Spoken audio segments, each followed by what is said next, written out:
जी छित किरण सबब औरत फौत थी वई।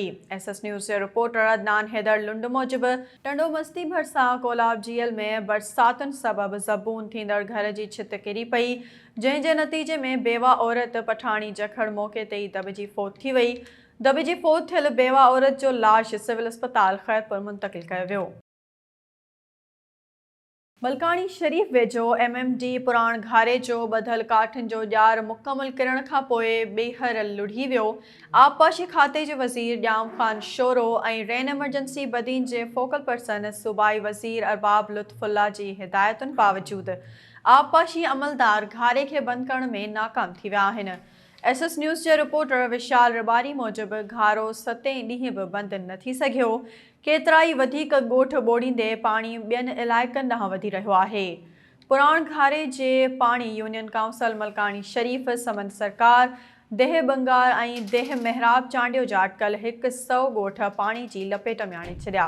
ॻोठ खुर्शीद आरई, मुख्तियार गुजर, सादिक चांडियो, मेहराब चांडियो ऐं ॿियनि ॻोठनि जा सवे कचा घर किरी पिया आहिनि, जॾहिं त हज़ारे एकड़नि ते बीठल मिर्च ऐं फुटे जो फसल लुढ़ी ख़तम थी वियो।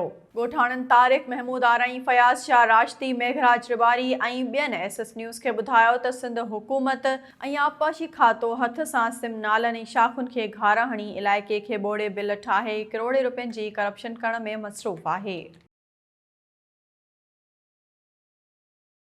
मटियारी जे बंदन कल्याण, बावदेरो ऐं ॿियनि हसास जॻहुनि ते अॻूणे घरू वज़ीर ऐं MPA मटियारी डॉक्टर मखदूम रफ़ीक़ुज़्ज़मान दौरा करे बचाव बंदनि जी सूरतहाल जो जाइज़ो वरितो।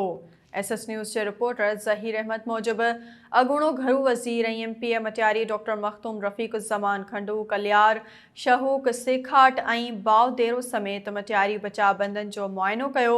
उते इरीगेशन खाते ब्रीफिंग वरिती ऐं ॻोठाणनि सां मुलाक़ात कई। ॿिए तरफ़ डॉक्टर मखदूम रफ़ीक़ुज़्ज़मान छंडण मोरी जे नाज़ुक सूरतहाल हुअण सबबि उते पहुची जाइज़ो वरितो। काज़ी अहमद ऐं भरपासे वारनि इलाइक़नि में पयल तेज़ बरसातुनि बाद बरसाती पाणी जी ॿोॾि सबबि मुतासिर थियल सवे बेघर ख़ानदाननि खे सहूलतूं ऐं रिहाइश, खाद खुराक ऐं सिहत जूं सहूलतूं पहुचाइण लाइ टेंट सिटी क़ाइमु कयो वियो।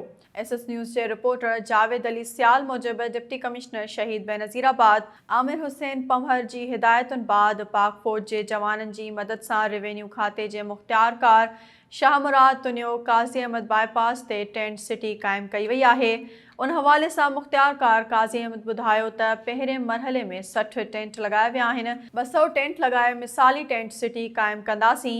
NGOs सां पिणु राब्तो थियो आहे, उहे पिणु हिते पहुची मदद कंदा। टेंट सिटी काज़ी अहमद सां तालुक़ रखंदड़ समाज सुधारक समाजी अॻवान इमरान अली उन्नड़ पारां आरज़ी तौरु मुहैया कयल ज़मीन ते क़ाइमु कई वई आहे।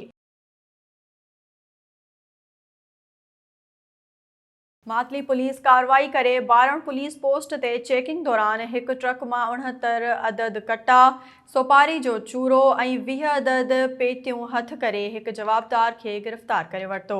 SS न्यूज़ जे रिपोर्टर नसीर सोलंगी मूजिब SHO मातली मीर मोहम्मद गाॾही पुलिस अटालनि सां बारण पुलिस पोस्ट ते चेकिंग दौरान हिकु ट्रक खे रोके तलाशी वरिती त ट्रक अंदरि 69 अदद कट्टा, सोपारियूं, 20 अदद पेतियूं काथो ऐं 300 गुटका हथ करे ट्रक खे तहवील में वठी छॾियो। पुलिस हिकु जवाबदार ग़ुलाम सरवर ब्रोही खे गिरफ़्तार करे वरितो आहे, जॾहिं त 2 जवाबदार बाबू सुमरो ऐं ख़ालिद पठाण मौक़े जो फ़ाइदो वठंदे फ़रार थी विया।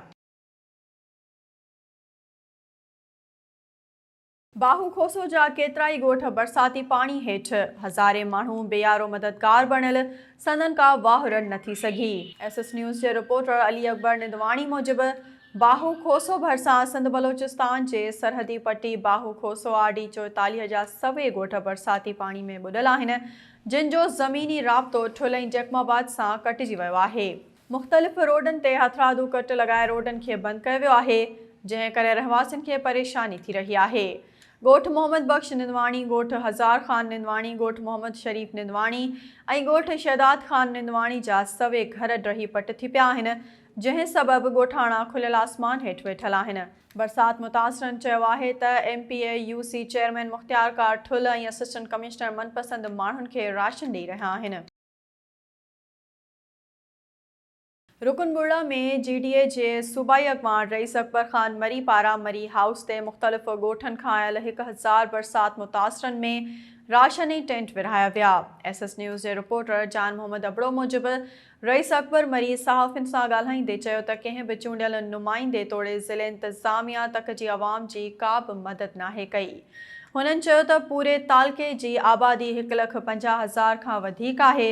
हज़ारे एकड़नि ते बीठल फसल ऐं घरनि में 2 खां 3 फुट पाणी अचण सबबि कचा घर ड्रही पटु पइजी विया आहिनि। हुननि चयो त PP हुकूमत गुज़िरियल 13 सालनि खां सिंध में हुक्मरानी करे रही आहे। पूरी सिंध में तबाही जी ज़िम्मेवार सिंध हुकूमत आहे।